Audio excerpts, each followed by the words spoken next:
¿Cómo andan? Bueno, vamos a hacer un video. Voy a tratar de aportar algo en esta cuarentena. Voy a hacer un video que tiene que ver con un poquito el concepto este de aplanar la curva.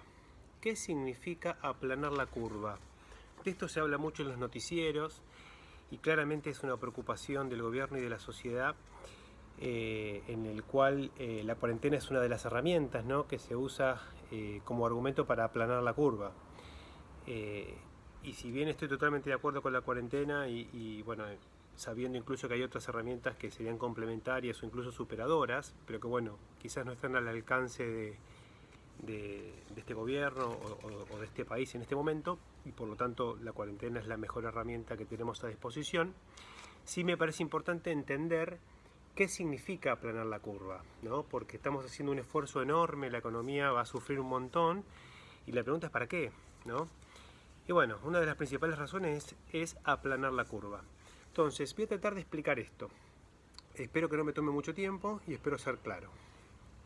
Para explicar qué significa aplanar la curva, lo primero que voy a hacer es hablar y mostrar lo que es la típica curva que conocemos del colegio, de la primaria, que es la famosa función lineal, donde y es igual a más bx.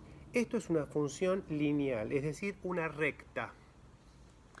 Cuando nos referimos a los fenómenos exponenciales, ¿no?, que tienen que ver, por ejemplo, en el caso particular del brote del coronavirus o del brote en general de cualquier pandemia o epidemia, es una fase específica. Hay una fase específica en el crecimiento de esa pandemia, en el número de casos contagiados o número de muertos. Bueno, hay varias medidas, ¿no?, que se comporta de una manera exponencial, digamos.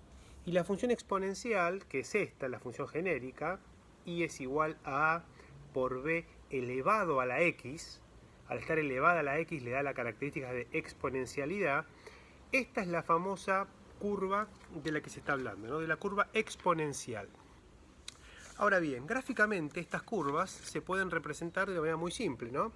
Aquí tenemos dos gráficos, donde tenemos en el eje vertical el número de casos, vamos a suponer que hablamos de casos contagiados, y en el eje horizontal tenemos el tiempo, desde el primer caso detectado hacia el futuro. Un comportamiento lineal es un comportamiento que se representa con una línea recta, donde a cada unidad de tiempo, que puede ser un día, una semana, digamos, le corresponde un incremento igual en la cantidad de casos. Es decir, si en una semana crezco de a 2 casos por semana, bueno, en 10 semanas tendré 20 casos. Ahora, en un caso de una función exponencial, el comportamiento es distinto. El comportamiento, digamos, con las mismas variables, es decir, casos y tiempo, como ven, la curva y su pendiente fundamentalmente crece. En la medida que el tiempo transcurre, la curva crece y se vuelve cada vez más empinada, generando que en una misma unidad de tiempo el crecimiento de casos sea cada vez mayor. Y esto es lo que preocupa a todos los gobiernos. Para terminar de mostrar esto, vamos a tomar un ejemplo muy simple, donde tanto en la función lineal como en la función exponencial vamos a tomar como parámetros a igual a 1, que sería, digamos, en general es el caso 1, y b va a ser, que es la pendiente, va a ser igual a 2. Tomando este ejemplo, aquí tenemos un ejemplo matemático, donde la x, digamos, que es, digamos, la unidad de tiempo, van a ser semanas, ¿no? Semana 0, semana 1, 2, 5, 10 y 20. Y aquí tenemos los valores de los casos en una función lineal. Como vemos, digamos, en la semana 0 tenemos el primer caso, el caso 1, que es cuando arranca, digamos, el conteo. Fíjense que después de una semana tenemos 3 casos, después de 2 semanas tenemos 5 casos, después de 5 semanas tenemos 11, después de 10, 21 y después de 20, 41. Es decir, crecemos a 2 casos por semana. Ahora, ¿qué pasa con los mismos parámetros en una función exponencial? También arrancamos con el primer caso y en la primera semana pasamos a tener 2 casos. En la segunda semana 4 casos. En la quinta semana 32 casos. En la 10ª semana 1024. Al cabo de la 20ª semana tenemos 1.048.576 casos.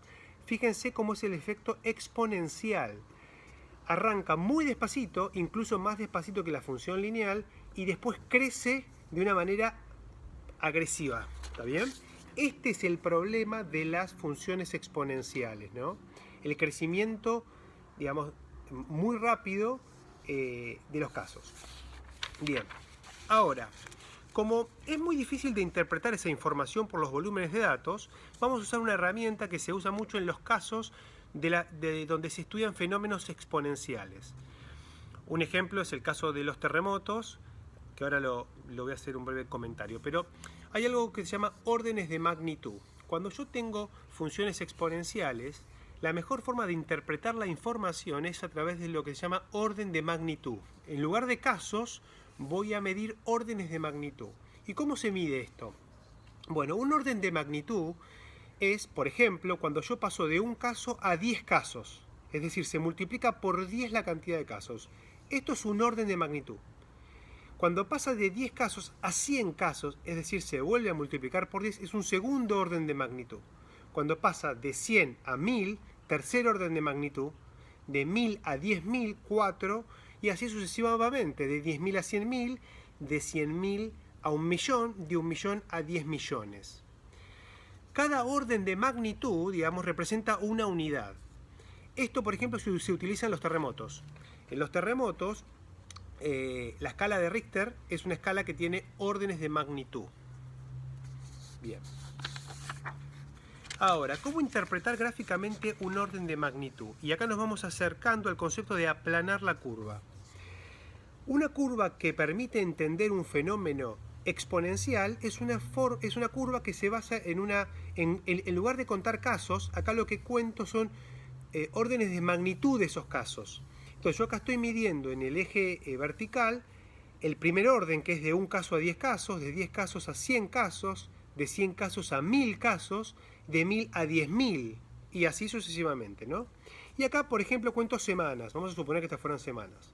Entonces yo acá estoy viendo un comportamiento donde en la primera semana paso de un caso a 10 casos, en la segunda semana paso de 10 casos a 100, en la tercera de 100 a 1000, en la cuarta de 1000 a 10.000, y así sucesivamente. Esto es un crecimiento exponencial que se puede interpretar como una función lineal, digamos. ¿Por qué? Porque es una función que tiene como eje vertical los órdenes de magnitud.